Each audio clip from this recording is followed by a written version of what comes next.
How's it going? Yeah, I've got another pen to show you. This time it's something different actually than the rest of the pens I show you, because either the pens I show you are either piston fillers or they're a cartridge converter. But this time I have something completely different from Opus 88. It's an eyedropper pen and it's huge, at least from what I've seen online, because I haven't seen it yet. Let's go ahead and take a look at this pen.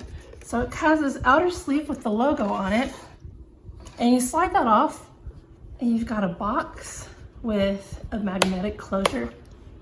I know, it's very cool, right? So open it up and you're gonna see it before I do. So, ready? There it is. Does it look okay? Does it look really cool? What do you guys think? Okay, now I'm gonna look at it. Oh. I like it. Oh, you couldn't see it? This was in front of it. Very cool, look at that. I love the color. So it's a demonstrator, but it has like these little spots of color everywhere, which I think makes it, you know, a little more interesting than just your average demonstrator pen where it's just clear. And as you can see, the inside, the outside is polished, but the inside is not polished. So it does have kind of a little, a foggy appearance, if you will. So, but it does have these reds and blues and, you know, there's a light blue and yellow. And I think, you know, this is just, I think it's really pretty. And the nib I got is a broad nib. So I got the Opus 88 Flora, and it was a medium nib, but it tended to be kind of on the fine side for me. So I was like, well, I'll go with the broad. And the thing is that now the Flora has a nib that I believe it's not a Yovo, and this one is in fact, as you could tell from the scroll work, is definitely a Yovo nib. So Opus 88 has switched their nibs up. So I've got me a broad Yovo nib here. But you know, the cool thing is that if I don't like this broad nib, I can change it out because they sell, you know, Opus 88 Yovo nib units over at Pen Chalet, which is where I found this. And I got a really good deal on this. It normally runs close to about $100. And what I did was I had my $20 credit from all the shopping I do with them. Don't judge me. I did that, and then on top of that, since I'm a veteran, I've got a 15% discount. So I got this like for around $60. Not too bad. If I'm not in love with it, it's okay, because it's only $60 and, you know, but I actually like it a lot. I was thinking about maybe I should start naming my pens. This one could be like a guy or a girl, but this one to me looks kind of like a Clay's. I don't know. What do you guys think? What would you name this pen? Or would you name your pens at all? Whatever. Another thing, like I said, it is an eyedropper pen, and it does come with a glass dropper. Because what you do is this part, the top, actually unscrews. Well, this actually lets the air in and out of it. But you actually put the ink in through this part around the section area. So this actually comes off, and it's got, woo! That didn't just happen, right? No, okay. So it's got an O-ring right here. And of course you could add a little bit of silicone grease if you're not really excited about leaks, which I didn't put any silicone grease on my Flora and it hasn't leaked at all on me.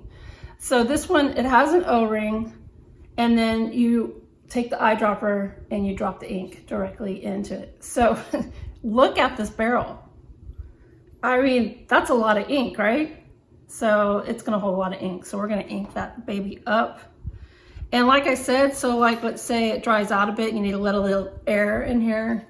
You could unscrew this part and it kind of gets that ink flowing for you again, because it happens. It does happen. And I guess that's it.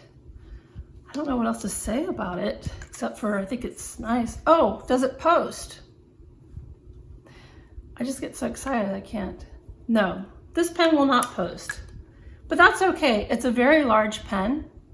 So when you're holding it, as you can see, it doesn't really need to post, but it feels pretty good. And it's light, which is good too. So it's big, but it's not a heavy pen because it's all plastic or resin, whatever you want to call it. If you want to call it fancy word resin, you use a fancy resin word, go ahead. Springy clip, yeah, it's springy. And if you also notice right here, it's very subtle, but you can see the Opus 88 logo right here at the bottom of the cap. Well, I guess the next thing to do is to ink this baby up and write with it. I wonder how he'll do. This is gonna be a boy pen. Are you ready to write with me, Kleis?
Thank you so much for joining me for this look at the Opus 88 demonstrator.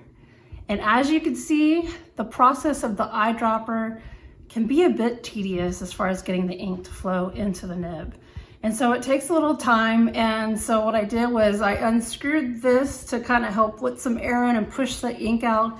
And then eventually I had to get a simple brass shim to run it through the nib and allow that ink to come through the tines when I finally saw the ink right at the bottom of the feed. So be patient with this pen, and once you get it started, it actually writes really nice. And look how much ink it holds. It holds a lot of ink. And this, I mean, I only put 2 eyedroppers full. One more eyedropper could have actually fit into this. So a lot of ink. So if you're a student or you do a lot of writing for your job or you just do a lot of journaling, this is a great pen to have with you. Well, that's all I've got. I hope you found this helpful. And that's how the ink flows.